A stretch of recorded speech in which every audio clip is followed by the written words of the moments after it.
পৃথিবীর সর্বোচ্চ একখানি আসমানি কিতাব, এবং এই কিতাবের মধ্যে মানব জাতির এমন কোনো বিষয় নাই যার আলোচনা আসে নাই। মা ফররাতনা ফিল কিতাবি মিন শাই। আমি পবিত্র কোরআনে মানব জাতির এবং সৃষ্টিকুলের কোনো কিছুর বিষয় আমি বাদ দেই নাই।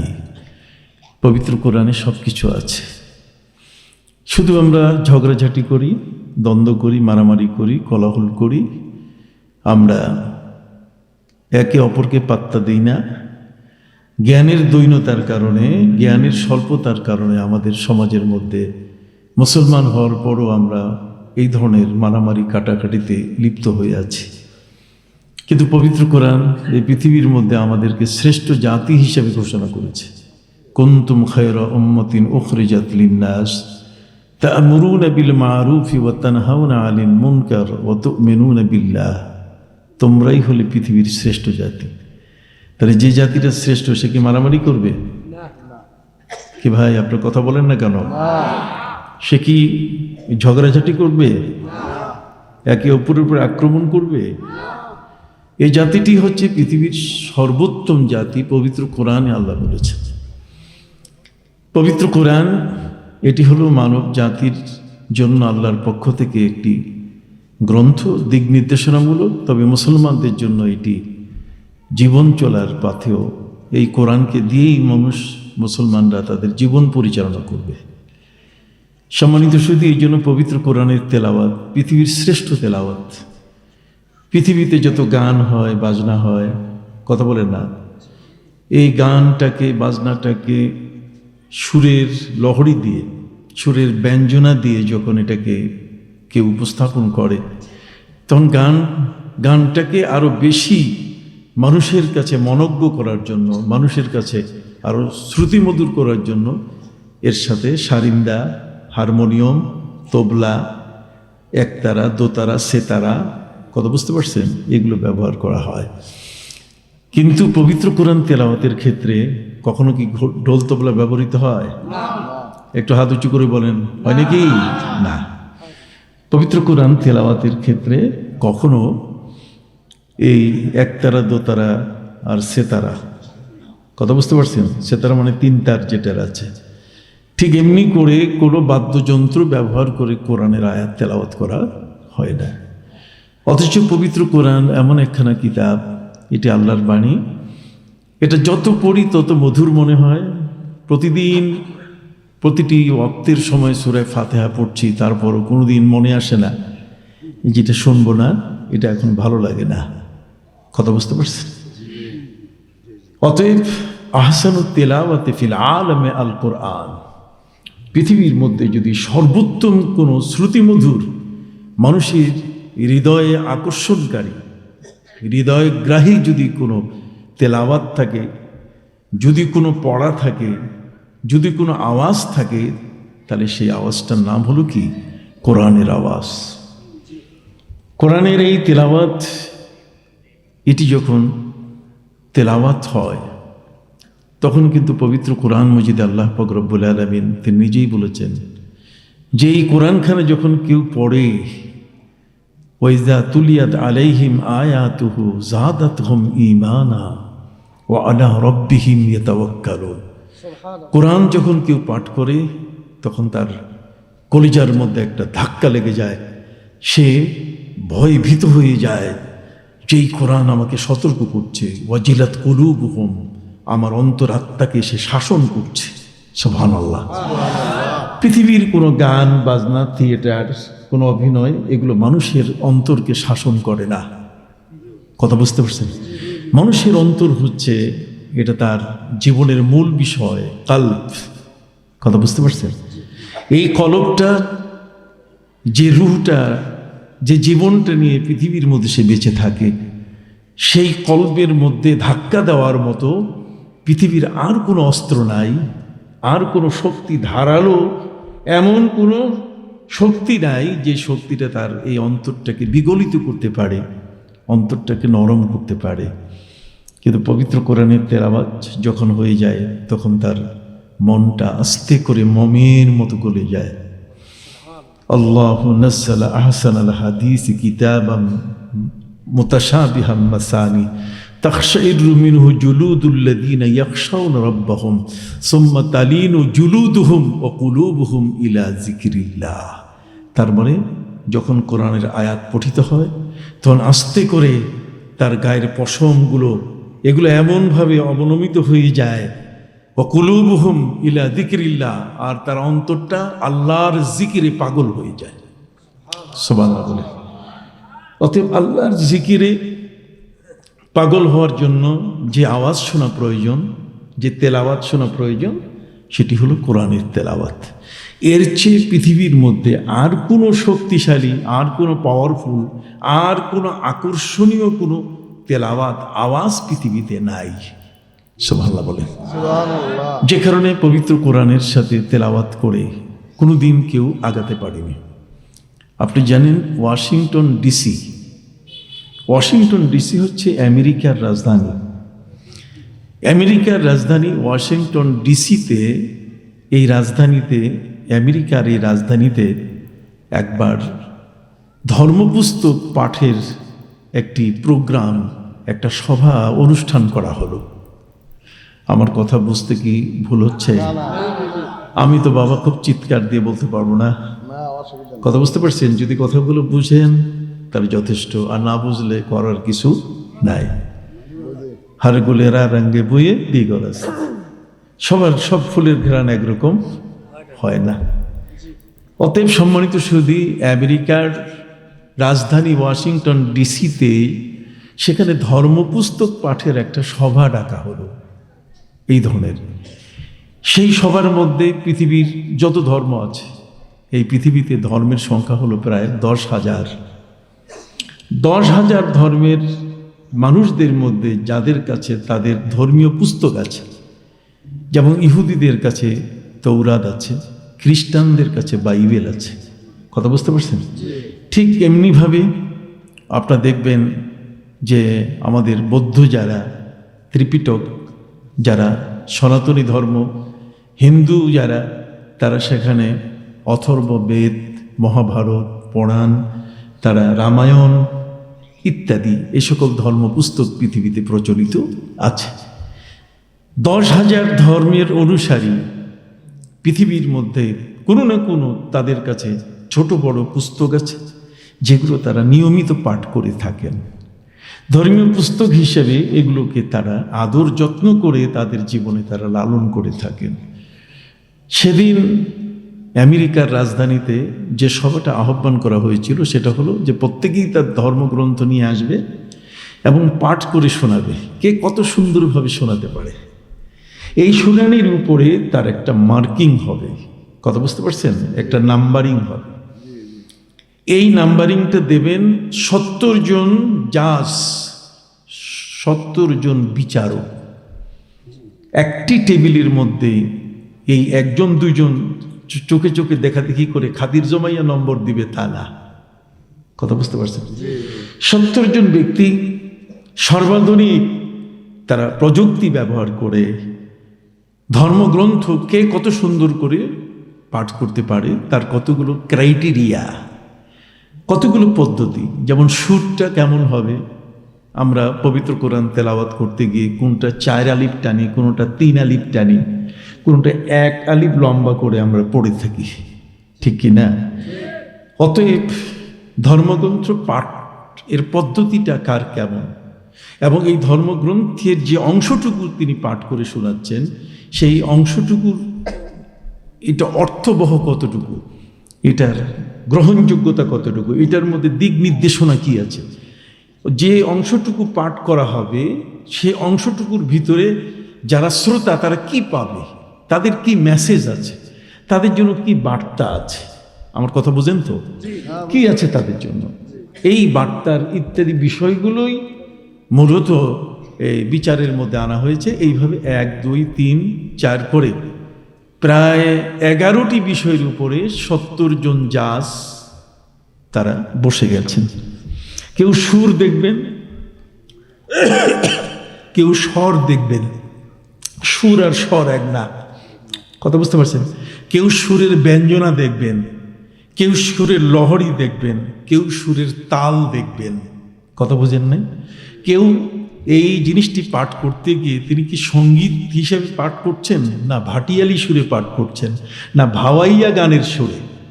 এটা কি রবীন্দ্রসঙ্গীতের সুরে হচ্ছে, না এটা লোকসঙ্গীত, না এটা নজরুল সঙ্গীত? কোনটা? কথা বুঝতে পারছেন? কোন সঙ্গীত এতে ব্যবহার হচ্ছে এবং এটার মধ্যে যে তালগুলো দেওয়া হচ্ছে সে তালটা কীরকম? এই বিষয়গুলোই মূলত বিচার্য বিষয় ছিল, বিচারের মাপকাঠি ছিল। এর মধ্যেই নম্বর ক্যারি করে নম্বর আনতে হবে।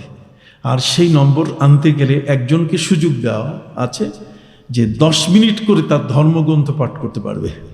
কয় মিনিট?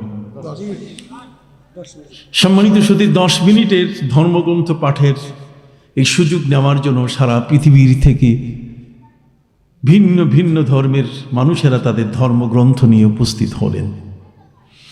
তাদের নাম সিরিয়াল করা হলো। সব তো একসাথে হুমড়ি খাইয়া চেয়ারে বসতে পারে না, একজন একজন করে বাই সিরিয়াল তারা তো কথা বলবেন, তাদের ধর্মগ্রন্থ পাঠ করবেন। তাতে সমস্ত ধর্ম যেগুলো আনা হয়েছে, যারা এখানে তাদের ধর্মগ্রন্থ নিয়ে এসছেন, প্রত্যেকেই তাদের সিরিয়ালের নাম সবার আগে, কিন্তু কোরআনের সিরিয়াল হচ্ছে সবার পরে। কোরআনের সিরিয়াল তারা দিয়েছে সবার কি শেষে, একেবারে লাস্টে। তার মানে মানুষ বিরক্ত হইতে হইতে হইতে হইতে যেন মানুষ মনে করে যে আর থাকবো না, যাই, আর শোনার দরকার নেই। কথা বুঝতে পারছেন? কারণ 10,000 ধর্ম, আর 10,000 ধর্মের মধ্যে যে বইগুলো, যে ধর্মীয় গ্রন্থগুলো পাঠ করা হবে সেগুলো সংখ্যাও তো কম না। এখন মুসলমান তো সিরিয়াল ব্রেক করে আগাইতে পারে না, এটা তো মামু বাড়ির দেশ না। কতক্ষণ না যেখানে কাউকে ডিঙ্গাইয়া আপনি পদোন্নতি দিলেন, কথা বোঝেন নাই, জুনিয়রকে আপনি সিনিয়র বানাই দিলেন, আরেকজনকে ডিঙ্গাইয়া, যে প্রভাষক তাকে আপনি আরেকজনকে ডিঙ্গাইয়া সহকারী অধ্যাপক বানাই দিলেন, এটা তো হয় না। অথবা প্রফেসর বানিয়ে দিলেন, এটা তো হয় না। একটা তো নিয়ম আছে পৃথিবীতে, কি বলেন ঠিক না? বল ফদলুল মুতাকাদ্দিম। কথা বুঝতে পারছেন? যে আগে সে আগেই সম্মান পাবে। অতএব সম্মানিত সুধী, ধর্মগ্রন্থ পাঠ শুরু হয়ে গেল। প্রথম নম্বরে শ্রী ভগবদ্ গীতা। গীতার পাঠ যখন শুরু হয়ে গেল, গীতার পাঠ শুরু হওয়ার এক পর্যায়ে এসে মাত্র 3 থেকে 4 মিনিট টিকতে পারছে, এরপরেই ওম শান্তি। কথা বুঝতে পারছেন? তারপরে তাদের ধর্মগ্রন্থ পাঠ 4 মিনিট, 3 মিনিটের বেশি তারা করতে পারে না। সংস্কৃত ভাষায় তাদের এই ধর্মগ্রন্থ পাঠ করতে গিয়ে 4 মিনিটেই ফিউজ। কথা বুঝতে পারছেন? এরপরে বাইবেল আসলো, এরপরে জেন্দাবেস্তা আসলো, এরপরে ত্রিপিটক আসলো, তৌরাত আসলো, সবগুলো একের পরে এক তারা পাঠ করলেন, কিন্তু কেউ 4 মিনিটের উপরে সময় নিতে পারে নাই।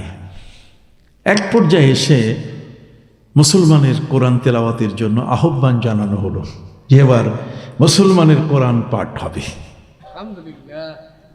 গ্যালারিতে হাজার হাজার মানুষ, দর্শক বসা, গ্যালারি ফুল। সেখানে ওই গাধার, ছাগল আর গরুগুলো বসে নাই। কথা বলেন না? সেই গ্যালারিগুলোতে যারা বসেছে তারা বিচক্ষণ, তারা কোনো না কোনো এই ধরনের বিজ্ঞ ব্যক্তি, ব্যবসায়ী, জ্ঞানী, পণ্ডিত, কথা কন না, এই মানুষগুলো তারা বসছে। কেন? ধর্মগ্রন্থ এটা যারা নাড়াচাড়া করে, পৃথিবীর মধ্যে বর্তমান ধর্ম যারা পালন করে তাদের সংখ্যা হলো 77%। 77% মানুষ পৃথিবীতে ধর্ম পালন করে। কথা বুঝতে পারছেন? আর 23% মানুষ কোনো ধর্ম মানে না। এই 23% মানুষরা হলো নাস্তিক, আর 77% মানুষ হলো আস্তিক। তারা কোনো না কোনো ধর্ম মানে। কথা বলেন না? কোনো না কোনো কি ধর্ম মানে। যেমন আমাদের ধর্মের মধ্যে জমি ভাগ হয় কবে? আমাদের ধর্মের মধ্যে উত্তরাধিকারী হিসাবে যদি বাবা মারা যান, মারা যাওয়ার পরে তার সন্তানেরা, স্ত্রী, তার বোন, কথা বুঝতে পারছেন, শরীয়তের নিয়ম অনুযায়ী, ইসলামের বিধান অনুযায়ী অংশ পায়। কথা বলেন? তাহলে আমাদের অংশ বন্টনের নিয়ম হচ্ছে মারা যাওয়ার পরে। আর এই পার্শ্ববর্তী হিন্দু রাষ্ট্রের মধ্যে সেখানে একটা ধর্ম আছে মারাত্তিয়া ধর্ম। সেই ধর্মটার নিয়ম হচ্ছে যে কোনো মা বাবার ঘরে যেদিন সন্তান জন্ম নিল, সন্তানটা মায়ের পেট থেকে মাথা বাইর করলেই সে বাপের সম্পদ, মায়ের সম্পদের মালিক হয়ে যায়। কথা বলো, শিশু জন্ম নেওয়ার সাথে সাথে সে বাবা অথবা মায়ের সম্পদের কি হয়ে যায়। আর আমাদের ইসলাম ধর্মের নিয়ম হলো যে বাবা অথবা মা তারা যদি কেউ মারা যান, তাহলে মারার পরে মৃত্যু পরবর্তী উত্তরাধিকারী হিসেবে তারা সম্পদ পাবে। আপনি কি বুঝতেছেন এখন? মাশাআল্লাহ, যদি বুঝে থাকেন তবে সংক্ষেপে আমি আমার কথাগুলো আপনাদের কাছে বলে যাব। আমি একটি কঠিন এবং জটিল আয়াত আপনাদের সামনে তেলাওয়াত করেছি। আমি এই প্রসঙ্গটা টেনেই আপনাদের কাছ থেকে বিদায় নেব। সম্মানিত সুধী, এই ধর্মগ্রন্থগুলো পাঠ করতে গিয়ে যারা পাঠ করে শোনাচ্ছেন 4 মিনিটের বেশি সময় তারা নিতে পারেন নাই, কিন্তু সময় ছিল কতক্ষণ? 10 মিনিট। একটা ছেলে পরীক্ষা হলে গেছে, পরীক্ষা হলে যাওয়ার পরে সেখানে তার 3 ঘন্টা সময়, আর সে যদি 10 মিনিট পরীক্ষা দিয়ে বের হয় তাহলে তার সব প্রশ্নের উত্তর সে দিতে পারে নাই, চাহিদা সে পূরণ করতে পারে নাই। তার সময় আছে, সে রিভাইজ দিতে পারত, সে আরেকবার দেখে দেখে তার ভুলগুলো সেখানে সংশোধন করতে পারত। কথা কি বুঝতে পারছেন? সম্মানিত সুধী, বিভিন্ন ধর্মের এই পাঠকরা তাদের ধর্মগ্রন্থ তারা পাঠ করছেন। সম্মানিত সুধী, কিন্তু কোরআনের সিরিয়াল ছিল সবার কি? আবার বলেন, কোরআনের সিরিয়াল ছিল সবার কি? মুসলমানরা মন খারাপ করেছেন, মুসলমানদের এত মন খারাপ হয়েছে, আমরা সিরিয়ালে পড়ে গেলাম সবার শেষে। কিন্তু পবিত্র কোরআন সেই মুসলমানদেরকে, পবিত্র কোরআন সান্ত্বনা দিচ্ছে, তোমাদের চিন্তার কোনো কারণ নাই, তোমাদের অসম্মান বোধেরও কোনো কারণ নাই। কেন? পবিত্র কোরআন মজিদে আল্লাহ বলছেন, কালিমাতুল্লাহি হিয়াল উলিয়া, আল্লাহর কোরআনেই হবে প্রত্যেকের উপরে বিজয়, সবার উপরে সমান নয়, সবার উপরে যার স্থান সেটা হলো কি? আল্লাহর কালাম। অতএব আল্লাহর কালাম সিরিয়ালে পিছিয়ে থাকলে হবে কি? এটা সিরিয়ালে কি আগে যাবে। কথা কন না কেন? এটা সিরিয়ালে যাবে কি আগে। সম্মানিত সুধী, কোরআন সিরিয়ালে আগে যায় কেমনে? বর্তমান সময়কালে ক্যালিফোর্নিয়ায় একটা হাসপাতালে খুব গোলমাল হয়ে গেল, মারাত্মক গোলমাল। হাসপাতালের যারা নার্স এবং ডাক্তার তারা কঠিনভাবে এই কোলাহল, মানে এই যে গোলমালটা লেগেছে, সেই গোলমালটাকে তারা থামাতে পারছিল না। বাচ্চাগুলোকে একটু থামান, বাচ্চাগুলো থামান, পিছনে যে বাচ্চাগুলো আছে এদেরকে একটু থামান দয়া করে। দুটো কথা বলে যাই বাবা, আবার কখন আসা হবে জানি না জীবনে। এখানে এসছি, আমাদের আজকের সভাপতি সাহেব উনি জানেন, আমাকে চেনেন, উনি ব্যক্তিগতভাবে ওনার সাথে আমার পরিচয় আছে। বাংলাদেশ ইসলামিক ফাউন্ডেশনের আমি গভর্নর ছিলাম, সাবেক গভর্নর আমি একজন। কথা বুঝতে পারছেন? অতএব এত বড় একটা প্রতিষ্ঠান যার আন্ডারে লক্ষ লক্ষ মানুষ সারা বাংলাদেশে চাকরি করে, আমার যে কত মানুষ আমাকে স্যার বলেছে তার শেষ নেই, যদিও আমি ছিলাম একজন হুজুর। কথা বুঝতে পারছেন? আল্লাহ যাকে সম্মান দেন, ইয়ারফাইল্লাহিল্লাযীনা আমানু মিনকুম ওয়াল্লাযীনা উতুল ইলমা দারাজাত, যদি কাউকে সম্মান দিয়ে দেন তাহলে সেই সম্মান ঠেকানোর মতো ক্ষমতা কারো নাই। আমি একজন আহলুস সুন্নাহ ওয়াল জামাতের মতাদর্শী ব্যক্তি, আমি ওয়াহাবি নজদি না। কথা বলেন পরিষ্কার, আমি ওয়াহাবিও নই, আমি কি নজদিও নই, আমি আহলুস সুন্নাহ ওয়াল জামাতের একজন অনুসারী মানুষ। এখন আপনি আপনার দৃষ্টিতে যদি মনে করেন আমি আহলুস সুন্নাহ ওয়াল জামাত, মোস্ট ওয়েলকাম, অনেক থ্যাঙ্কস আপনাকে, অনেক ধন্যবাদ। কি বলেন, ঠিক কিনা? আর যদি কোনোভাবে আপনার থেকে আমার মতের বৈপরীত্য হয় তা আপনি মনে করবেন যে আদালতের মধ্যে 2 অ্যাডভোকেটের ঝগড়া হচ্ছে। কি বলেন, ঠিক কিনা? একজন আরেকজনের বিপরীত বলতেছে, বলতেই পারে, অসম্ভব কিছু নয়। কিন্তু অ্যাডভোকেট তার নিজের বক্তব্য সে দিয়েই যায়, সে শুনুক আর নাই শুনুক, মানুক আর নাই মানুক। খেয়াল করছেন কথাটা? সম্মানিত সুধী, ক্যালিফোর্নিয়ার হাসপাতালে একটা সমস্যা সৃষ্টি হয়ে গেল।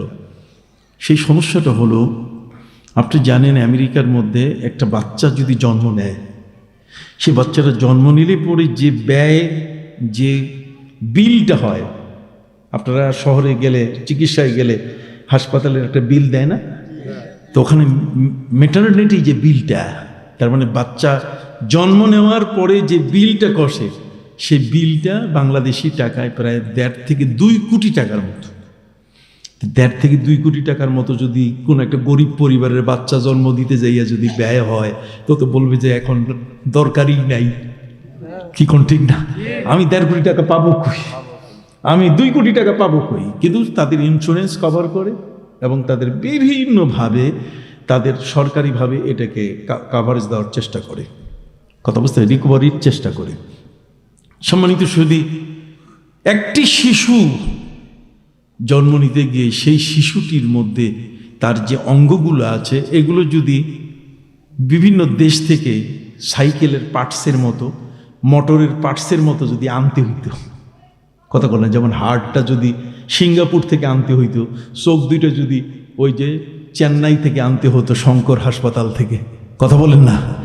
ঠিক এমনি করে এই কিডনিটা যদি চীনের ওহান থেকে আনতে হতো, লিভারটা যদি আমেরিকা থেকে আনতে হতো, কথা কন না? ঠিক এমনি করে ফুসফুসটা যদি বামনগ্রাম ব্যাংকক থেকে আনতে হতো, তাহলে এইগুলোই আনতে আর নাট বল্টু টাইট করতে করতে যান কি শেষ, কথা কন না?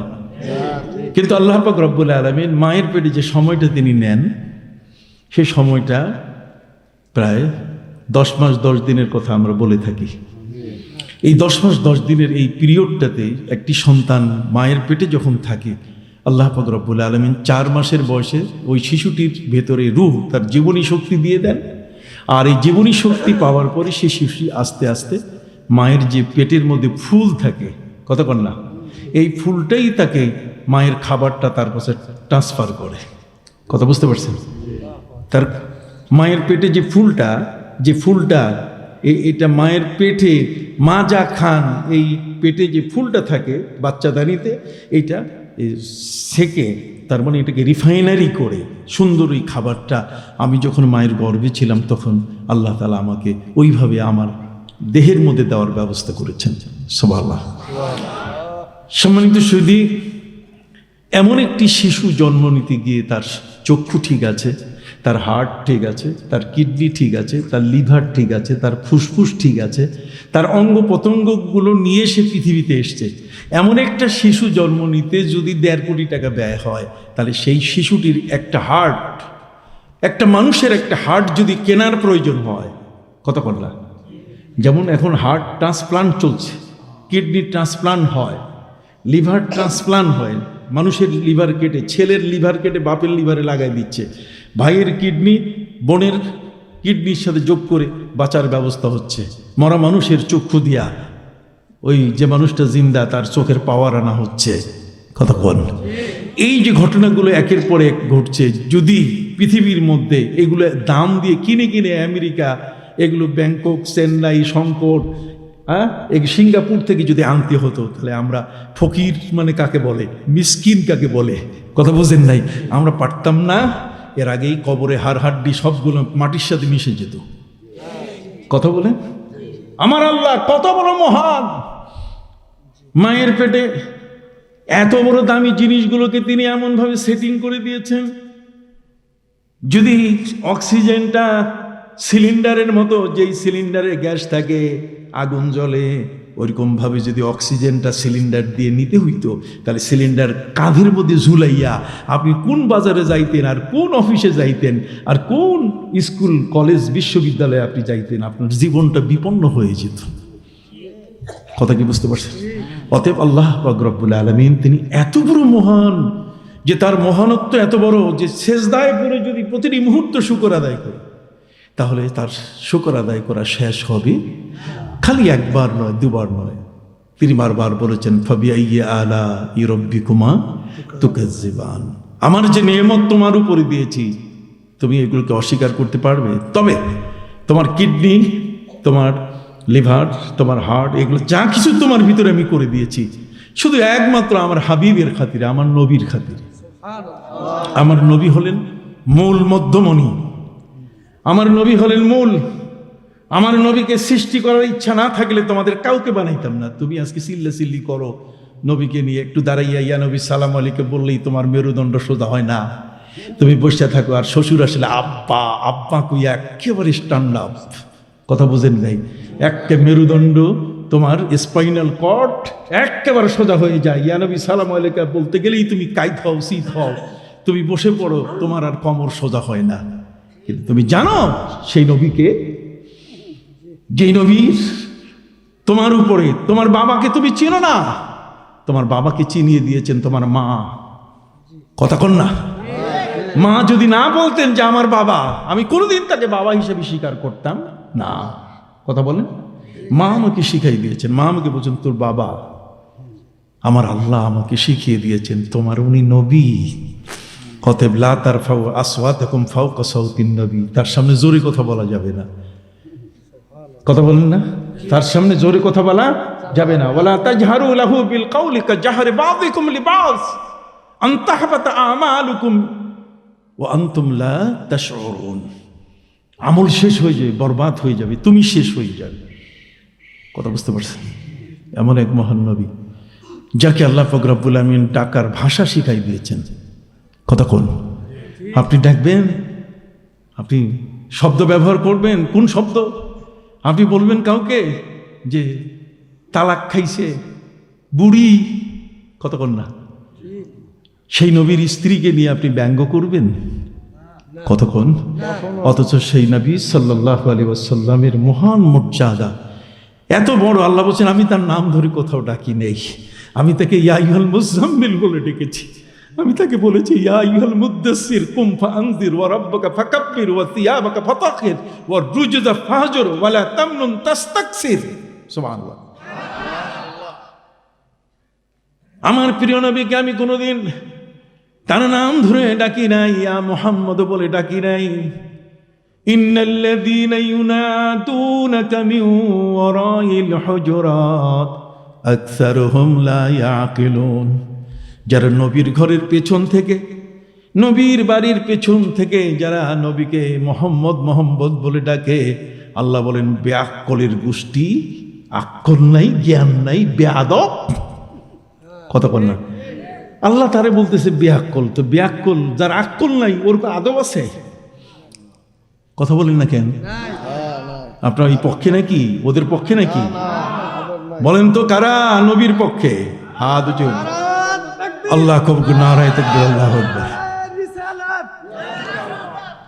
সম্মানিত সুধী বন্ধুরা আমার, পবিত্র কোরআন মজিদে আল্লাহ তাআলা এমন স্পটগুলো আমাদেরকে দেখাই দিয়েছেন যেখানে আমরা ভুল করতে পারি। কথা কর না? এমন এমন পয়েন্টগুলোতে তিনি আমাদেরকে দেখিয়ে দিয়েছেন যেখানে আমরা কি করতে পারি? ভুল করতে। এবং সেই ভুলগুলো এমন একটা ভুল, সেই ভুলটাতে আল্লাহ তাআলা ক্ষমা করবেন না। কোনো কম্প্রোমাইজ নাই পৃথিবীতে। তিনটি বিষয়ে আল্লাহর কোনো কম্প্রোমাইজ নাই। কয়টা? তিনটি বিষয়ে আল্লাহর কোনো কম্প্রোমাইজ নাই। একটা হলো যদি আল্লাহর সাথে কেউ শিরক করে, ইন্না শিরকা লা যুলমুন আযীম, এটা আল্লাহর উপরে বিশাল বড় জুলুম। আল্লাহ শিরকটাকে মেনে নেন না। এটার ছোট্ট একটা উদাহরণ, কোনোদিন এই উদাহরণের জন্য আসে না, উপমায় আসে না। সেটা হলো কোনো স্বামী যদি তার স্ত্রীর সাথে ওই বিছানায় অন্য কোনো ব্যক্তিকে দেখে, এটা কি কোনোদিন মেনে নেবে? নাউযুবিল্লাহি মিন যালিক। কোনোদিন সে মেনে নেবে না। কথা খেয়াল করেছেন? অতএব পৃথিবীর এমন কতগুলো বিষয় আছে যে বিষয়গুলোতে সেখানে কিন্তু মেনে নেওয়ার প্রশ্ন নাই। কথা খেয়াল করেছেন? আল্লাহ বলছেন ইন্না শিরকা লা যুলমুন আযীম। শিরক হচ্ছে সবচেয়ে বড় গুনাহ। আর একটা হচ্ছে আমার নবীকে যদি কেউ কষ্ট দেয়, আমি তাকে ছাড়ি না। আবু লাহাব নবীকে কষ্ট দিয়েছে, আবু লাহাবের স্ত্রী নবীর পথে কাঁটা দিয়েছে, ছাড়ি নাই। বলে দিয়েছি, ঘোষণা দিয়েছি, বিশ্বকে জানিয়ে দিয়েছি কি করেছি, কি করেছি। তাব্বাত ইয়াদা আবি লাহাবিন ওয়া তাব মা আগনা আনহু মালুহু ওয়া মা কাসাব সায়াসলা নারান যাতা লাহাবিন ওয়া ইমরাআতুহু حمالة الحطب ফি জিদিহা হাবলুম মিন মাসাদ। সুবহানাল্লাহ বলেন। নবীর সাথে বেয়াদবি, আপন চাচা, আল্লাহ বলছেন নো, চাচা আর ফুফা আর খালু আর হুজুর, বিশাল বিশ্ববিদ্যালয় থেকে ডিগ্রি পাওয়া, নো কম্প্রোমাইজ। কথা বলো, তুমি বিশাল বড় পাগড়ি মাথায় দিয়ে আছো, কথা বুঝে গেছে। তুমি বিশাল বড় ডিগ্রি নিয়েছো, বিদেশি ডিগ্রি দিয়ে তোমার হাত পাও সব ভর্তি, কথা বললা। মানুষ দেখলেই তোমার কপাল চুমা দেয়, কিন্তু তোমার মুখটা নবীর শানে এমন অকথ্য কথা বের করে যে মুখের কথায় সারা পৃথিবীর মানুষ তোমার উপরে নিন্দা জানায়, কথা বল না। অতএব তুমি যেই হও না কেন, নবীকে কষ্ট দিলে আমি তাকে ছাড়ি না। ইন্নাল্লাযীনা ইউযুনাল্লাহা ওয়া রাসূলা লা'নাহুমুল্লাহু ফিদ দুনিয়া ওয়াল আখিরাহ ওয়া আ'আদ্দা লাহুম আযাবাম মুহিনা। আল্লাহ পাক রব্বুল আলামিন তিনি বলছেন, যে সমস্ত ব্যক্তি নবীকে কষ্ট দেয়, আল্লাহকে কষ্ট দেয়, আল্লাহ বলছেন আমি দুনিয়ায়ও ছাড়ি না, আখিরাতেও কি ছাড়ি না। লা'নাহুমুল্লাহু ফিদ দুনিয়া ওয়াল আখিরাহ ওয়া আ'আদ্দা লাহুম আযাবাম মুহিনা। আর তার জন্য আমি প্রস্তুত করে রেখেছি কিয়ামতের ময়দানে আমি তাকে এত অপমানের শাস্তি দিব, যে শাস্তিটা তার জামাইয়ের সামনে সে পাবে, তার শ্বশুরের সামনে পাবে, কতক্ষণ না আছে না অনেক সময়, যদি শ্বশুরের সামনে জামাইকে ধরে কেউ যদি পিটায়, তাহলে জামাই লজ্জা পায় না, কথা কথা। আল্লাহ বলছেন এমন ভাবে আমি অপমান করব, যে অপমানটাতে সে অপমান বোধ করবে, হায় হায় হায়, এরা তো সবাই আমাকে ভালো জানছে, এখন দেখি আমার পাছায় লাঠি মারতেছে, কথা বল না, আমার পাছায় লাঠি মারতেছে, আমার পাছায় লাঠি দিচ্ছে, কথা খেয়াল করেছেন। বি কেয়ারফুল, খুব সাবধান। এই মুখটা, এই চোখটা, এই মাথাটা, এই মগজ, এই হাত পা, প্রত্যেকটাকে কন্ট্রোলে রাখার জন্য আল্লাহ আমাদেরকে ব্যবস্থা দিয়েছেন। খারাপ কিছু দেখবেন চোখটা বন্ধ করেন, খারাপ কিছু মুখ থেকে বের হয়ে যাবে, দুই ঠোঁট দিয়ে চেপে ধরেন, বলবেন না, কথা কর না। হাত দিয়ে খারাপ কিছু ধরতে যাবেন, হাতের মধ্যে আল্লাহ জয়েন্ট তৈরি করে দিয়েছেন, হাতটা ফিরাই নিয়ে আসেন। পা দিয়ে মন্দির, পা দিয়ে পূজা মণ্ডপে যাবেন, খবরদার ওদিকে যাইয়েন না, পাটা আল্লাহ তাআলা সেখানে থামাবার ব্যবস্থা করে দিয়েছেন, ব্রেক কষার মতো ব্যবস্থা আছে, আছে কিনা বাবা? আপনারা কি বেজার হচ্ছেন?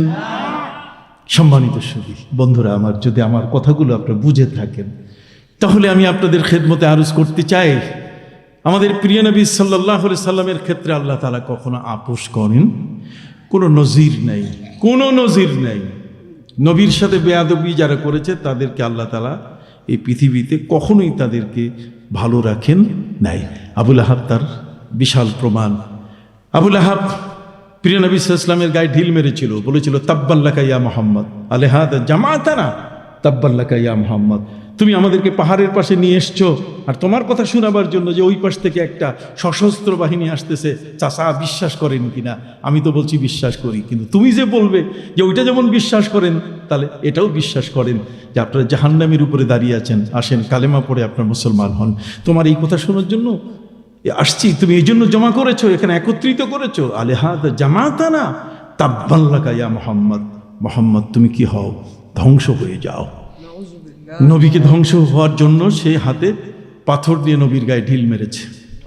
শুধু তাই নয়, আপনারা জানেন যখন কোনো ব্যক্তি আসামি হয়ে যায়, যখন কারো শাস্তি চূড়ান্ত হয়ে যায়, তখন তার সম্পদ বাজেয়াপ্ত হয়। কথা বলেন না কেন? সম্পদ কি বাজেয়াপ্ত হয়, মালক্রোক হয়, কথা বুঝতে পারছেন? সম্পদ তার বাজেয়াপ্ত হয়। আল্লাহ পাক রব্বুল আলামিন এই সমস্ত বেয়াদবদের সম্পদ বাজেয়াপ্ত করছেন, এর অনেক প্রমাণ আছে। আজকে তো এখানে আমাকে দিয়েছেন অনেক পরে, কয়টা কথা বলবো, কথা বুঝতে পারছেন? আমি তো এখন ভাবতেছি আপনার কথাগুলো যে শুনতেছেন, এটাই তো বড় ভালো লাগতেছে আমার কাছে, কথা বুঝতে পারছেন? না হলে তো আমি তো আরেকটু আগে সময় পেলে আপনাদের কাছে কথা বলার চেষ্টা করতাম, কিন্তু টাকারও তো দরকার, মাদ্রাসা চলবে কিভাবে? কথা বোঝেন না? এই মাদ্রাসাগুলো তো এমনি এমনি হয় নাই, মানুষের দানের টাকা দিয়ে, আপনার কষ্টের টাকা দিয়ে হয়েছে, ঠিক কিনা? কাজেই তার সুযোগটাও থাকতে হবে। কাজেই আরেকবার সুযোগ হলে, কখনো যদি আসি, সুযোগ যদি হয়, আমার অত্যন্ত আপনজন, কখনো যদি সুযোগ হয় তো ইনশাআল্লাহ একবার নয় একাধিকবার আসা হবে। কথা বোঝেন নাই? একাধিকবার কি আসা। আল্লাহ যেন হায়াত দান করেন, সকল বলুন আমিন। বলতেছিলাম ভাইরা আমার, আবু লাহাব, আপনি শব্দটাকে বিশ্লেষণ করেন। আবু মানে বাপ, আর লাহাব মানে আগুন, আগুনের বাবা, তার মানে অগ্নি পুরুষ। কথা বল না? তার দেহের মধ্যে এমন সৌন্দর্য ছিল যে মনে হয় আগুন ফুটতেছে, আগুনের মতো বিকিরণ হচ্ছে। কথা বুঝতে পারছেন? সূর্যের আলোটা এটা যেমন বিকিরিত হয়, ঠিক অনুরূপভাবে কোথাও পড়লে যেমন রিফ্লেকশন হয়। কথা বল না? এটা যেমন একটা চমক হয়। তার দেহটা ছিল এত সুন্দর যে সেখানে দেখলে পরে মানুষের দৃষ্টি পড়লে তার চোখের মধ্যে একটা চমক সৃষ্টি হতে, যে এত সুন্দর হতে পারে মানুষ। আবু লাহাব মানে অগ্নি পুরুষ, তার মানে অতি সুন্দর একজন, বিশ্ব সুন্দর একজন মানুষ। বিশ্ব সুন্দর মানুষটা কাজটা করছে কি বিশ্ব সুন্দরের মতো? কথা বলেন না? সাবধান, আপনি বড় আলেম হতে পারেন, সাবধান আপনি বড় জ্ঞানী হতে পারেন, সাবধান আপনি অনেক কিছু ফতোয়া দিতে পারেন, ফতোয়াবাজ হতে পারেন আপনি। কথা বুঝতে পারছেন? কিন্তু আপনাকে মনে রাখতে হবে যে সব জায়গায় সব ফতোয়া চলে না। আপনি একটি ফতোয়া দিবেন, সেই ফতোয়াতে হয়তো আপনাকে ক্ষমা করা হবে বা আপনার ফতোয়া গ্রহণযোগ্য হবে না। কিন্তু নবীর বেলায় যখন আপনি কথা বলবেন, তখন কিন্তু আল্লাহর ফিরিস্তারা পাশে দাঁড়াইয়া সাথে সাথে সেটা কোট করে ফেলে যে এই কথাগুলো কখনো এটা আর দ্বিতীয়বার সে যদি বলে, তৃতীয়বার যদি বলে, যতবার বলবে, মা ইয়ালফিযু মিন কাউলিন ইল্লা লাদাইহি রাকিবুন আতীদ, তার কথাগুলোকে ভিডিও অডিও করার জন্য ফিরিস্তা পাশে দাঁড়ানো থাকে, কোনো ছাড় নাই। আবু লাহাব নবীজির গায়ে আঘাত করেছে, নবীজিকে বলছে, মোহাম্মদ তুমি ধ্বংস হও। তার স্ত্রী একজন কবি ছিলেন, প্রিয় নবী সাল্লাল্লাহু আলাইহি ওয়াসাল্লামের চাচি, আপন চাচা। আবু লাহাব হচ্ছে নবীজির কি তাহলে আপন চাচা হলে চাচিও কি আপন। চাচা দিয়ে তো চাচি, কতক্ষণ না? চাচা দিয়ে কি চাচি, তো কাজে চাচিও তো আপন হইছে চাচারে দিয়া। চাচির নাম কি জানেন? চাচির নাম হলো উম্মে জামিল, মানে বিশ্ব সুন্দরী। চাচা বিশ্ব সুন্দর আর চাচিটা কি বিশ্ব সুন্দরী। এই দেখেন বিশ্ব সুন্দর আর বিশ্ব সুন্দরীরা কি করে। পৃথিবীর মধ্যে দিমাগ যখন মানুষের মধ্যে আসে, মানুষের মধ্যে যখন জ্ঞানের সম্পদের গর্ব যখন আসে, তখন সে পরোয়া করে না। আল্লাহ বলছেন আমি ছাড়ি না। ও বেপরোয়া হলে ও কুল্লান আখাজনা বিজাম্বি ফামিনহুম মান আরসালনা আলাইহি হাসিবা, পাপীকে আমি কোনো সময় ছাড়ি না। আল্লাহ বলছেন পাপীকে আমি কোনো সময় ছাড়ি না। ওয়া কুল্লান আখাযনা বিযামবি ফামিনহুম মান আরসালনা আলাইহি হাসিবা, আমি কারো উপরে আগুনের বৃষ্টি দিয়ে আমি তাদেরকে পড়াইয়া শেষ করে ফেলি। কথা বল না? ওয়া মিনহুম আখাযাতহুমুস সাইহা, আর কারো কানের মধ্যে বজ্র নিনাদ বিরাট আওয়াজ দিয়ে আমি তাদের কানের পর্দা ফাটাইয়া মাটিতে লাশ বানাই দেই। কওমে আদ সামুদ। কথা বল না? ঠিক অনুরূপ ভাবে অমিন হুম্মান আগরাকনা, আর কাউকে তো আমি পানিতে চুবাইয়া মারছি। কথা বল না? কাউকে তো আমি পানিতে চুবাইয়া কি মারছি, আর কাউকে আমি জীবন্ত মাটিতে কবর দিয়েছি। সুবহানাল্লাহ বলেন। ক্ষমতা কার? আবার বলেন ক্ষমতা কার? আল্লাহর। অতএব সেই মহান আল্লাহর সাথে বাটপারি আল্লাহ পছন্দ করেন? কোনোদিন তার সাথে কোনো লোক যদি বাড়াবাড়ি করে আল্লাহ তাআলা তাকে সহজে ছাড়েন না। অতএব আবু লাহাবের স্ত্রী বিশ্ব সুন্দরী উম্মে জামিল, এই উম্মে জামিল এই বিশ্ব সুন্দরীটা কি করতো জানেন? আবু লাহাব তো নবীর বিরুদ্ধে তার গায়ে ঢিল মেরেছে, আর তার স্ত্রী ওই জঙ্গলে যাইয়া সবচেয়ে বড় লম্বা লম্বা কাটা কেটে কেটে থলির মধ্যে ব্যাগের মধ্যে ভরে ভরে নিয়ে আসতো। আর নবী করিম সাল্লাল্লাহু আলাইহি সাল্লাম যে পথ দিয়ে হাঁটতেন সেই পথের মধ্যে গর্ত করে ওই কাটাগুলো গেড়ে রাখত, যাতে আমার নবী কষ্ট পান, নবীর পায়ে যেন বিধে। এই উম্মে জামিল আবু লাহাবের স্ত্রী, তার আরেকটা সবচেয়ে বড় ব্যাপার ছিল, খারাপ যে ব্যাপারটা, সেটা হলো সে আমার নবীকে মোহাম্মদ বলে কখনো সে ডাকতে রাজি ছিল না। আমার নবীকে সে মোহাম্মদ বলতোই না, বরং আমার নবী সাল্লাল্লাহু আলাইহি ওয়াসাল্লাম সে বলতো মুজাম্মাম। মুজাম্মাম মানে নিকৃষ্ট। দেখছেন? ঘরের চাচি, নবীকে বলতেছে কি নিকৃষ্ট, মুজাম্মাম, মোহাম্মদ বলে না। কথা খেয়াল করেছেন? উম্মে জামিল প্রিয় নবী সাল্লাল্লাহু আলাইহি সাল্লামের পথে ওই জঙ্গল থেকে আনা কাঁটাগুলো মাটিতে লুকিয়ে বিছিয়ে রাখতো, যাতে নবীজির পা বিঁধে কাটায় নবী কষ্ট পান। সম্মানিত শুধু আমার আল্লাহ বলছেন, পৃথিবীর মধ্যে ক্যামেরা আছে, কিন্তু আমার ক্যামেরাটার মতো পৃথিবীতে আর কোনো এত শক্তিশালী ক্যামেরা নাই। কথা বলেন? আল্লাহর ক্যামেরা হচ্ছে ওয়াইনুল্লাহি জারিয়া, ওয়াইনুল্লাহি জারিয়া। আল্লাহর চক্ষু হচ্ছে একটা জীবন্ত ক্যামেরা। অতএব আপনি যেখানেই থাকবেন সেখানেই আপনার ছবি উঠছে। এই যে আপনি এখানে আছেন, এটা প্রত্যেকটা ছবি আলেমে মেসালে, ভিডিওর জগৎ, আলেমে মেসাল, অডিওর জগৎ, ভিডিওর জগৎ থেকে আপনার সেখান থেকে কিন্তু আপনার দিকে সব ক্যামেরাগুলো তাক করে রাখা হয়েছে। আপনি নড়তেছেন, চড়তেছেন, উঠতেছেন, বসতেছেন, হাঁটতেছেন, চলতেছেন, বলতেছেন, সবগুলো সেখানে কি হচ্ছে? ক্যামেরা হচ্ছে। বুঝতে পারছেন বাবা? যদি এই জিনিসটা কোনো ব্যক্তি জানতে পারে যে আমার আল্লাহ তার ক্যামেরা দিয়ে আমারে দেখতেছে, তাহলে সে কোনোদিন ঘুষের টাকা নিত না। কতক্ষণ না, সে কোনোদিন সুদের টাকা নিত না, সে কোনোদিন কারো উপরে অন্যায়ভাবে গুলি চালিয়ে গুম করে, কতক্ষণ না, অন্যের সেই ভল্ট থেকে, ব্যাংকের ভল্ট থেকে টাকা পয়সা লোপাট করতো না। কিন্তু সে অন্ধ, যেহেতু কোরআনের জ্ঞান তার কাছে নাই। এই আবু বকর সিদ্দিক রাদিয়াল্লাহু তাআলা নুরানি হাফিজিয়া মাদ্রাসায় যে জ্ঞানটা পড়ানো হয়, ওহির জ্ঞান, কোরআনের জ্ঞান, সেই কোরআনের জ্ঞানটা না থাকার কারণে সে পৃথিবীর যে কোনো জ্ঞান আনুক না কেন, ওই জ্ঞানটা এটা তাকে পবিত্র বানাতে পারে না। ওই জ্ঞানের মধ্যে মানুষকে পবিত্র করার শক্তি নাই। কথা কন? আর কোরআনের মধ্যে মানুষকে পবিত্র করার কি আছে? শক্তি আছে। কথা কন না? আমি যে ভাষায় বলি সে ভাষায় বলেন। কথা বুঝতে পারছেন? কোরআনের মধ্যে আছে কি? আপনাকে আমাকে পবিত্র করার কি শক্তি?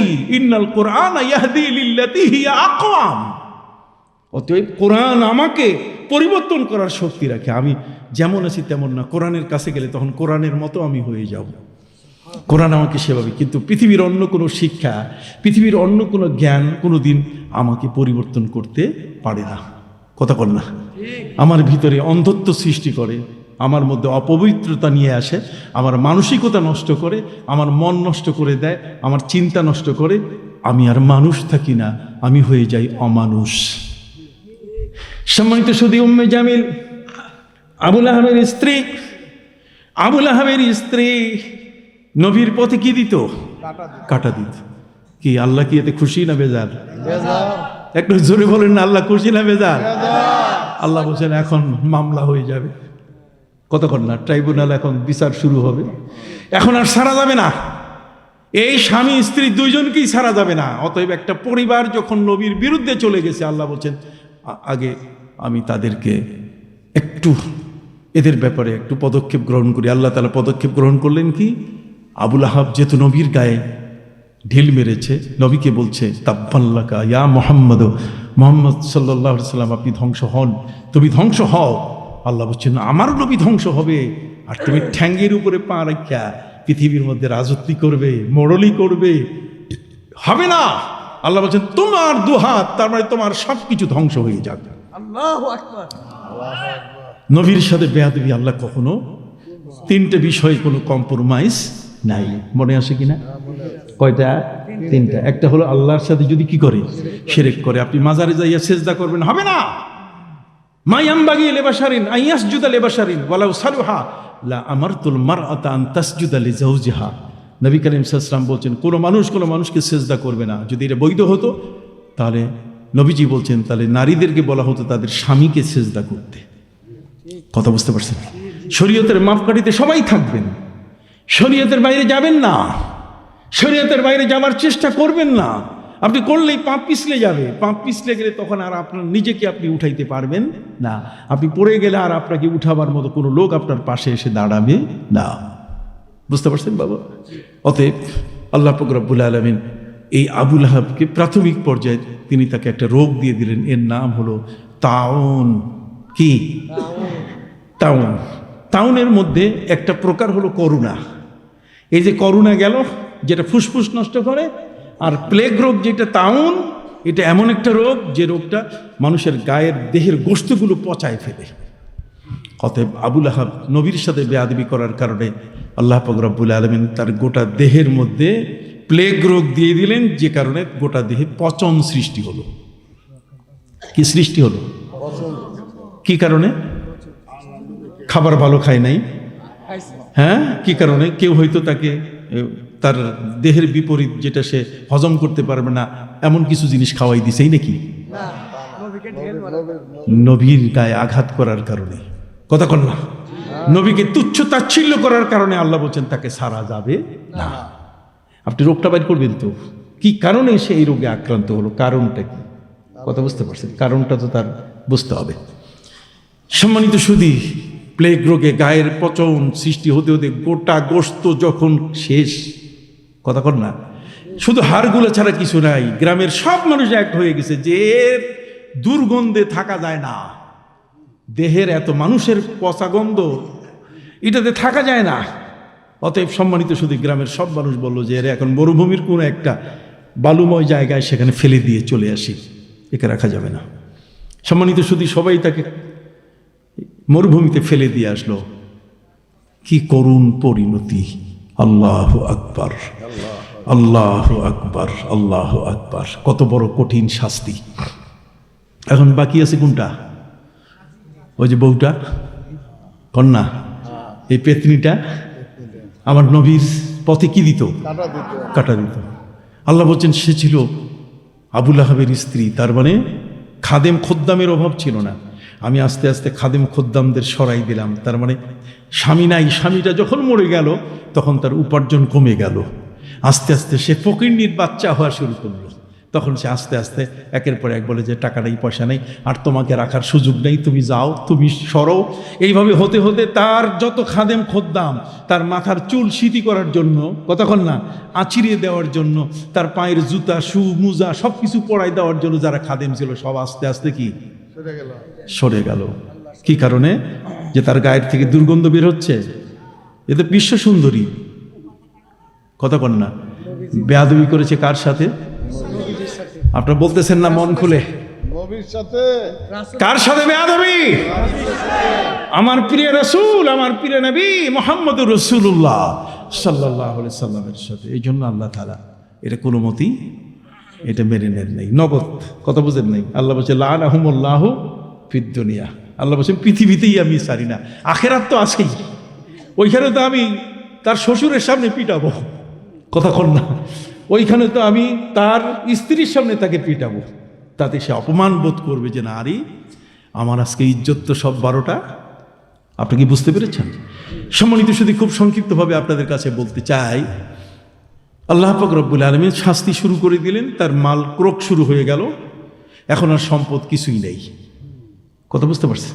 এখন করবে কি? বাঁচার জন্য এই মহিলা যেহেতু নবীকে কষ্ট দিয়েছে, এই জন্য সে ওই লাকড়ি যেখান থেকে সে কাটা নিয়ে আসতো সেই জায়গায় গিয়ে, পাহাড়ের সেই জায়গাগুলো থেকে সে এখন কাঠ সংগ্রহ করা, লাকড়ি সংগ্রহ করা শুরু করলো, যেগুলো বিক্রি করে কোনো মতে পেট বাঁচান যায় কি না।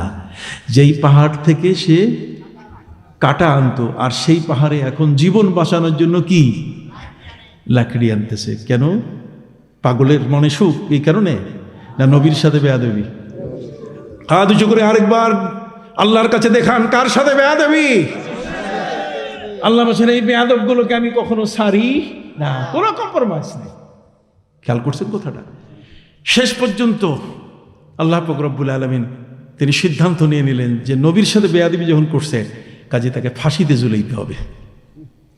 দেখেন আল্লাহর সিদ্ধান্ত, আল্লাহ নিজেই সিদ্ধান্ত দিচ্ছেন আমি কিসে? ফাঁসিতে ঝুলাবো, কথা বল না। এখন ফাঁসিতে ঝুলাবার ব্যবস্থা কোথায় হবে? ফাঁসিতে ঝুলার ব্যবস্থা সেখানেই হবে যেখান থেকে সে নবীজির পায়ে কাটা দেওয়ার জন্য গাছ থেকে কাটা নিয়ে আসতো, যেখান থেকে সে লাকড়ি সংগ্রহ করছে, কথা বুঝতে পারছেন? ওই কাটাদার বৃক্ষের পাশেই আমি তার পিচের ব্যবস্থা করব।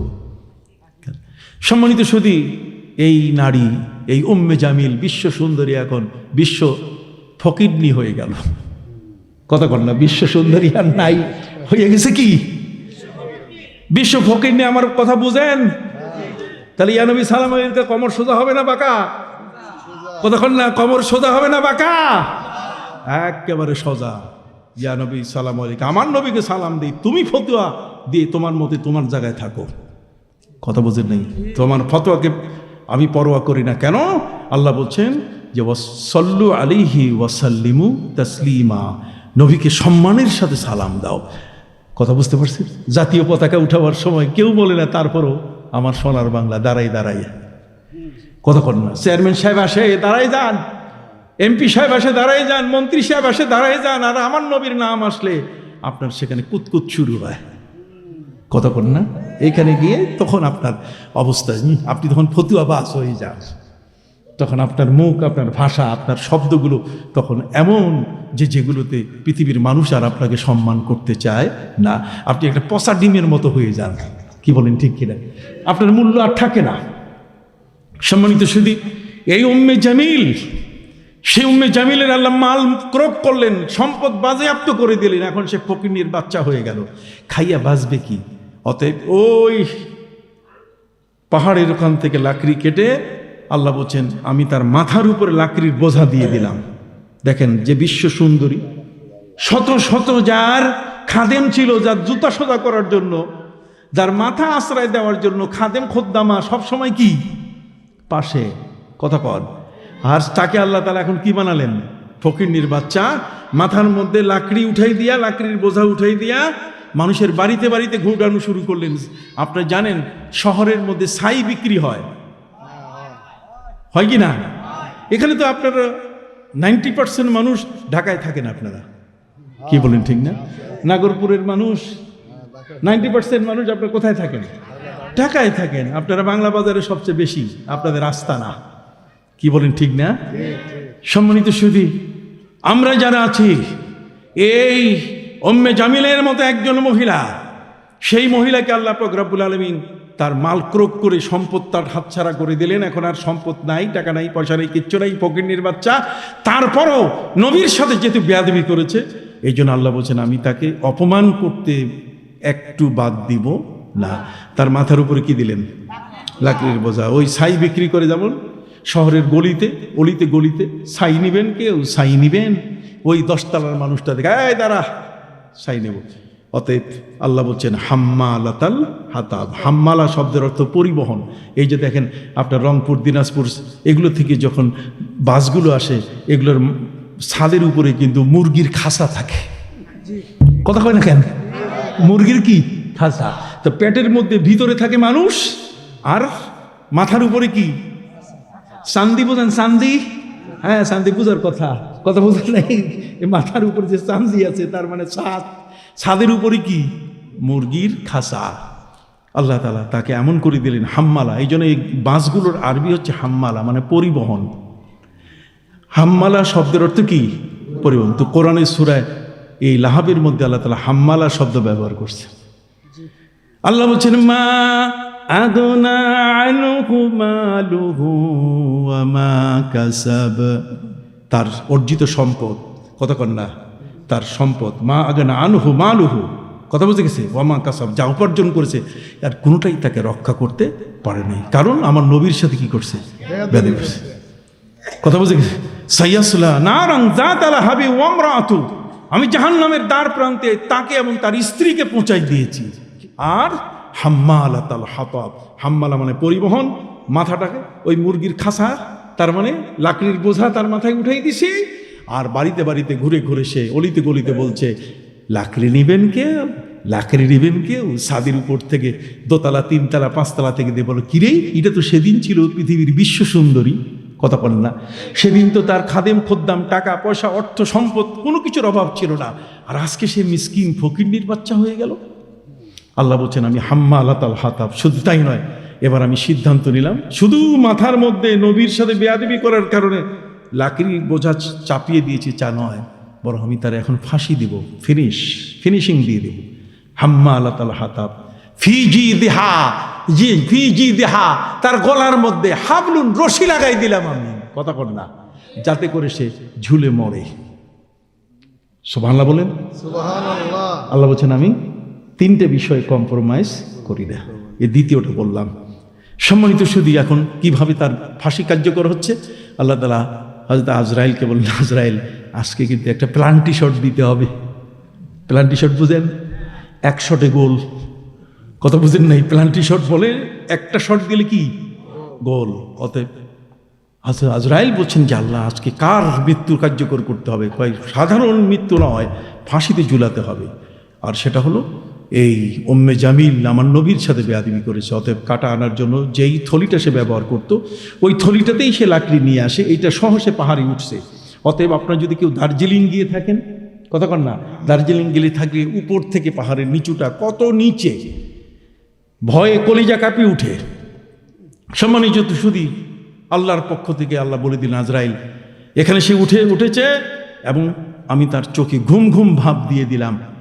তার এই যে থলিটা যেটা ছিল, থলির যে হ্যান্ডেলটা, ওই যে ধরার জায়গাটা, কথা কন না, হ্যাঁ, এই হাতার যে জায়গাটা, এটা তার সাথে, তার গলার সাথে সে ঝুলাই রেখে ঘুমায় পড়ছে। আছে না অনেক ফকির মানুষ, টাকা পয়সা যেন কেউ নিয়ে না পালায়, এই জন্য ওই যে নিচে যে ঝোলাটা আছে, ফকিরের ঝোলা থাকে না, তো ঝোলাটা গলার মধ্যে কি রশিটা সহ তারপর ঘুমায় রাস্তার পাশে, কেউ যেন নিতে গেলেই যেন টান পড়ে।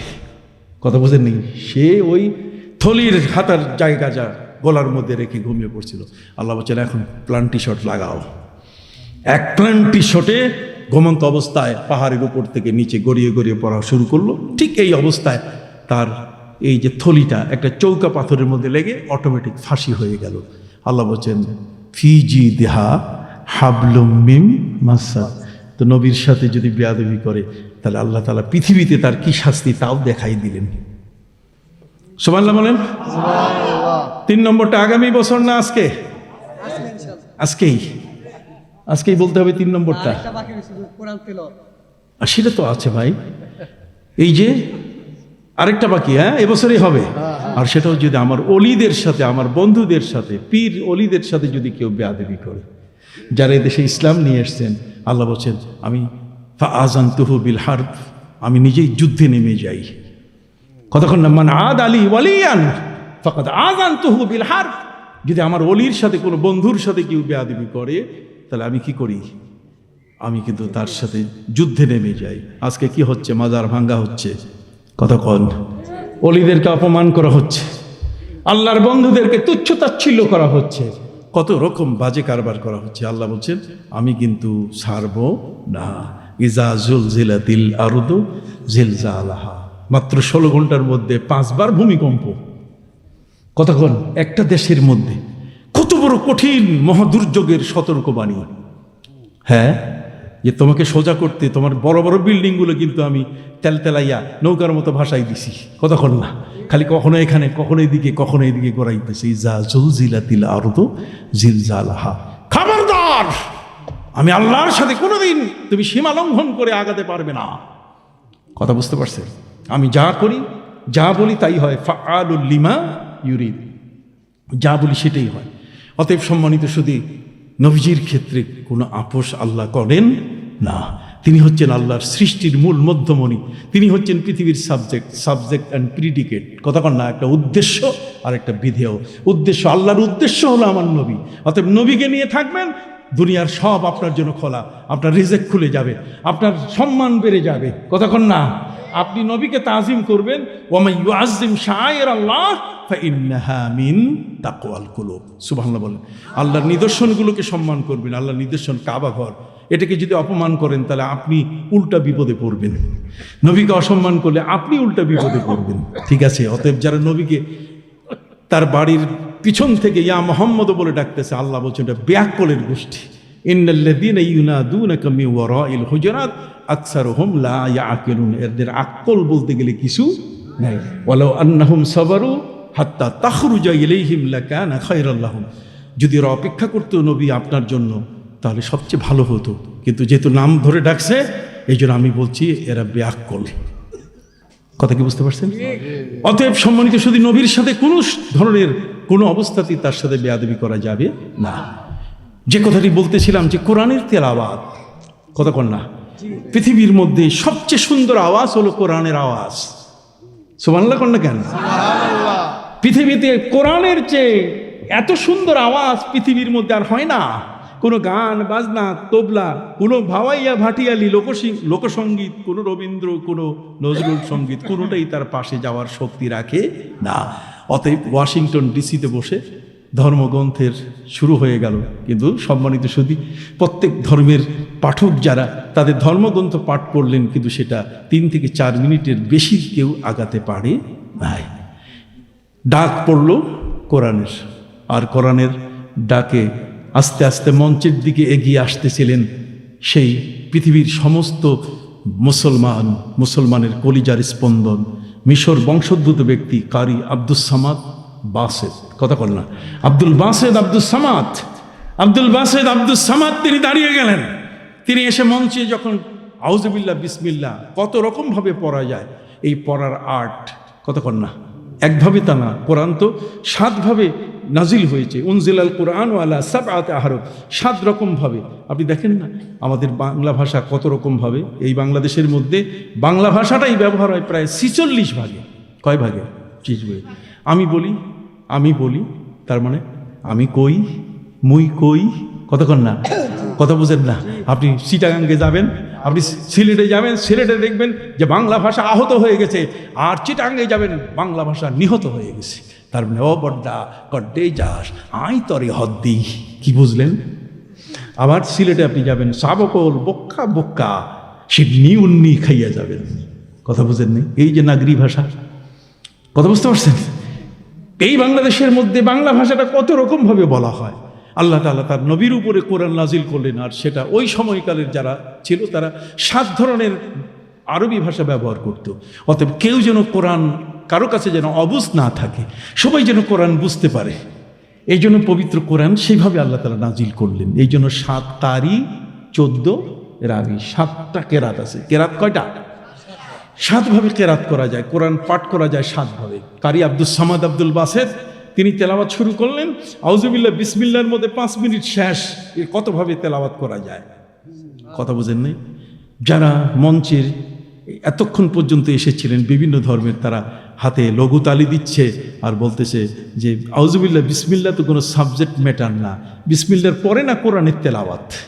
কাজেই সময় তো উনি নষ্ট করে ফেলছেন, উনি তো এমনি 5 মিনিট শেষ, আর কি শোনাবেন? 10 মিনিটের মধ্যে 5 মিনিটেই উনি নষ্ট করলেন। আমরা তো 4 মিনিট কোনো মতো টিকায় রাখছি, উনি তো 5 মিনিটেই খুয়াইছেন, কথা বোঝেন নাই? এরপরে তিনি সূরা তাহা পড়া শুরু করলেন। তাহা মা আনজালনা আলাইকাল কুরআন লিতাশকা ইল্লা তাযকিরাতাল লিমান ইয়াখশা তানজিলাম মিম্মান খালাকাল আরদা ওয়াস সামাওয়াতিল উলা আর রহমানু আলাল আরশি ইস্তাওয়া। একের পরে এক যখন তেলাওয়াত শুরু হয়ে গেল পবিত্র কোরআনের সূরা তাহা, এটা তেলাওয়াত করতে করতে 5 মিনিট, আগের 5 আর পরের 5 কত? 15 মিনিট পাস হচ্ছে। লাল বাতি ঝুলানো আছে, লাল বাতি পিক পিক করে জ্বলে না, কথা বলেন না? বেল লাগানো আছে, 70 জন বিচারক বসে আছেন। বেল দাববার জন্য যাকে দায়িত্ব দেওয়া হয়েছে, 10 মিনিটের বেশি যদি বেশি কেউ পড়ে তাহলে তার নম্বর মাইনাস হবে, কথা বুঝতে পারছেন? কিন্তু সেও ভুলে গেছে দাবা দিতে, সে এখন কলিং বাজায় না, কথা বুঝেন নাই? সে এখন কোনোভাবেই বাজাচ্ছে না, ওদিকে ওই লাল বাতি পিক পিক করে জ্বলছে না। তার মানে তার তেলাওয়াত বেড়ে গেল 15 মিনিট, 20 মিনিট, কেউ বলছে না কিছু। তিনি 30 মিনিট, 40 মিনিট, 50 মিনিট, 1 ঘন্টা তেলাওয়াত করে যখন তিনি বন্ধ করছেন, তখন 70 জন বিচারক ওই মঞ্চে যারা আছে তারা সবাই বলছে আপনি পড়তেই থাকেন, পড়তেই থাকেন, আপনি পড়তেই থাকেন, আপনি পড়তেই থাকেন। সুবহানাল্লাহ, আপনি পড়তেই থাকেন। কোরআনের আলো, আল হাদিসের আলো, কোরআন যেখানে সম্মানিত সুধী, তিনি এবার তেলাওয়াত করা শুরু করলেন। প্রায় 3.5 ঘন্টার মতো তেলাওয়াত তিনি করলেন, সবাই বসে। এখন তাদেরকে জিজ্ঞেস করা হয়েছে যে আপনারা এখানে লাল বাতিও জ্বালাইলেন না 10 মিনিটের পরে, কথা কন না, বেলও বাজাইলেন না, তাকে বন্ধ করলেন না, কারণটা কি? কারণ হচ্ছে যে ওই মুহূর্তে তার কণ্ঠ থেকে যে কোরআনের তেলাওয়াত ভেসে আসছিল, সেটাতে আমাদের অন্তরগুলো বিমোহিত হয়ে গেছে, আমাদের কানগুলো কোরআনের জন্য পাগল হয়ে গেছে, আমাদের চিন্তাধারাটা কোরআনমুখী হয়ে গেছে।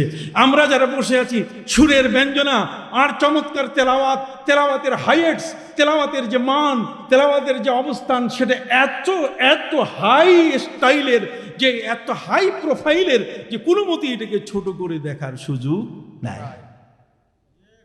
সুবহানাল্লাহ বলেন। অতএব কোরআন এমন একখানা কিতাব, ইউরিদুনা লিইউতফিউ নূরাল্লাহি বিআফওয়াহিহিম ওয়াল্লাহু মুতিম্মু নূরিহি ওয়ালাউ কারিহাল কাফিরুন। সুবহানাল্লাহ বলেন। সারা দুনিয়া হাজারবার চেষ্টা করলো এই বাতিটা, আপনি সবাই মিলে ফু দেন তো, নিভাইতে পারবেন? এই বাতিটাকে নিভাইতে পারবেন সবাই মিলে যারা আছেন? তো কোরআন হতে এমন একটা মজেজা গ্রন্থ, কালজয়ী গ্রন্থ, মিরাকেল একখানা কিতাব, সারা পৃথিবী একসাথে মিলে যদি এটাকে শেষ করতে চায় পারবে না। পৃথিবীতে বর্তমান এই কোরআনের হাফেজের সংখ্যা হলো প্রায় 6 কোটি। কত? 6 কোটি। আপনার মাদ্রাসাটা নিয়ে 6 কোটি। সারা পৃথিবীর মধ্যে সৌদি আরবে এখনো 10 লক্ষ হয় নাই, 9.5 লক্ষর মতো, আর বাংলাদেশে প্রায় 30 লক্ষের মতো হাফেজে কোরআন। অতএব এই মাদ্রাসাটা এখানে প্রতিষ্ঠিত হয়েছে, এটা আহলুস সুন্নাহ ওয়াল জামাতের উপরে। আমাদের আকীদা বিশ্বাস, নবী হায়াতুন নবী, রওজা মোবারকে তিনি জিন্দা। কি বলেন? আমরা নবীজি রওজা জিয়ারতে সফর করাকে আমরা এলাউ করি, আমরা পছন্দ করি, যেহেতু কোরআনে বলেছে যারা নিজের উপরে জুলুম করেছে, কত ইন্নাল্লাযীনা যালামু, যারা জুলুম করেছে, কতক্ষণ না হে নবী, তারা যদি আপনার কাছে আসে, ওয়ালাউ আন্নাহুম যালামু আনফুসাহুম সুম্মা জাউকা ফাস্তাগফিরুল্লাহ ওয়াস্তাগফারা লাহুমুর রাসূল লাওয়াজাদুল্লাহ তাওয়াবার রহিমা। যারা নবীর রওজা যাবে, নবী যদি নবীর কাছে গিয়ে যদি আল্লাহর কাছে তওবা করে, নবী সুপারিশ করে দিলে তার জীবনের গুনাহ মাফ হয়ে যাবে। সুবহানাল্লাহ। তাহলে এখানে তো মসজিদের কথা বলে নাই, এখানে তো নবীর রওজার কথা বলা হয়েছে, নবীর কথা বলা হয়েছে। কতক্ষণ না নবী জীবিত থাকা অবস্থায় যেমন, তার ইন্তেকালের পরেও কি তেমন।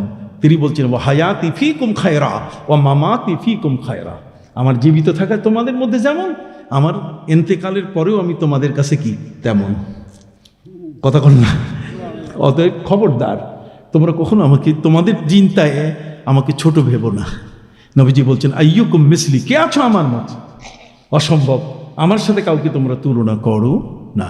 কাজী ভাইরা আমার, আপনারা আমল আকীদায় আহলুস সুন্নাহ ওয়াল জামাতকে অনুসরণ করবেন। রাজি আছেন? ইনশাআল্লাহ। কি বলেন? মিলাদ হবে, কিয়াম হবে, কি বলেন ঠিক কিনা? কবর জিয়ারত হবে। আমরা সেজদা করব না, কিন্তু কবর জিয়ারত হবে। আমরা মাজার পূজারি না, আমরা মাজার জিয়ারতকারী, আমরা মাজার জিয়ারতকারী। কি বলেন ঠিক না? আমরা আজানের দোয়া শুনে আমরা হাত তুলে মুনাজাত করি, নামাজের পরে হাত তুলে আমরা মুনাজাত করি।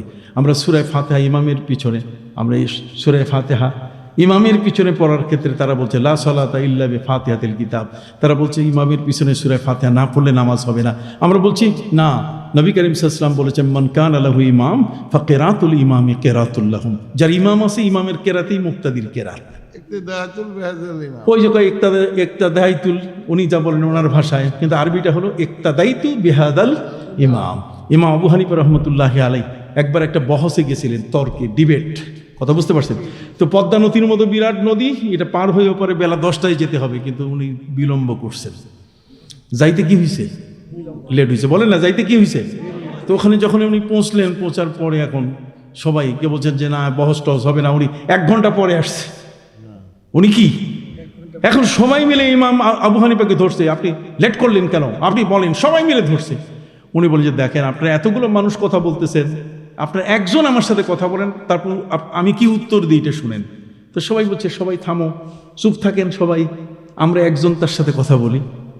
তো বলছে ইমাম আবু হানিফা বলেন। ইমাম আবু হানিফা বলছেন যে যেটা নিয়ে বহস সেটা তো ফয়সালা হয়ে গেল। কয় কেমনে? কয় ইমামের পিছনে যদি সবাই কেরাত পড়া শুরু করে ফাতিহা, তাহলে কি আর থাকে? আপনারা সবাই মিলে কথা বলতেছেন, তাতে কি আমি কথা বলতে পারি? কাজে একজন ইমাম কথা বলবে, তো একজন যদি কথা বলে বাকি সবাই কি চুপ থাকবে? তো ফয়সালা তো হয়ে গেছে। কথা বুঝতে পারছেন? তাহলে এই যে ব্যাপারগুলো, এগুলো হচ্ছে ইসলামের সবচেয়ে বড় শক্তিশালী দলিল। নামাজের পরে আপনার দোয়া করবেন, বলেন নামাজের পরে কি হাত তুলে দোয়া করবেন। খেয়াল করছেন কথাটা? আর ইমামের পিছনে কি ইমামের কেরাত করবে, কথা কন না? আপনার ইমামের কেরাতটাই আপনার জন্য কি যথেষ্ট, আপনার জন্য কেরাত নাই। আমিন জোরে বলবেন, এটা নাই। সৌদি আরবে হজ করতে যাই, সেখান থেকে ফিরে এসে আমিন। আমিন কি আবু বকর সিদ্দিক, উনি কি নবীর নামাজ দেখেন নাই? হযরত উমর দেখেন নাই? খোলাফায়ে রাশিদিন দেখেন নাই? কেউ আমিন কইল না, আর আপনি খালি আমিন কইয়া চিল্লাইয়া মসজিদ কাঁপাইতেছেন। আপনি কিছু বলবেন? বলুন মানে আমি বুঝতে পারি নাই যে নবীজি জিন্দে আছে, তার রোজায় যারা যাবে তারা নবীজির সালাম পেশ করবেন, কিন্তু যারা আমরা গরিব মানুষ যাইতে পারবো না, তাগো জন্য কি? তার জন্য আপনি এখান থেকে সালাম দিয়ে দিবেন। নবী করিম সাল্লাল্লাহু আলাইহি ওয়াসাল্লাম বলছেন, যে আমাকে সালাম পৌঁছায় দেয় ফিরিস্তারা, আমি জিন্দা, যখন আমার কাছে সালাম পৌঁছায় দেয় তখন পৌঁছাবার সাথে সাথে আমি ওই লোকটার সালামের উত্তর দেই, এবং তাকে চিনি, তার বাবাকে চিনি, তার গোষ্ঠী চিনি, তার সব কিছু আমি চিনি। ঠিক আছে, কথা কি বুঝতে পারছেন? সম্মানিত সুধী, এই জন্য আগামীতে আবার কখনো সুযোগ হলে লম্বা সময় দিন, কিছু কথা বলবো। দাঁড়াই নবীকে একটু সালাম দেই, ইয়া নবী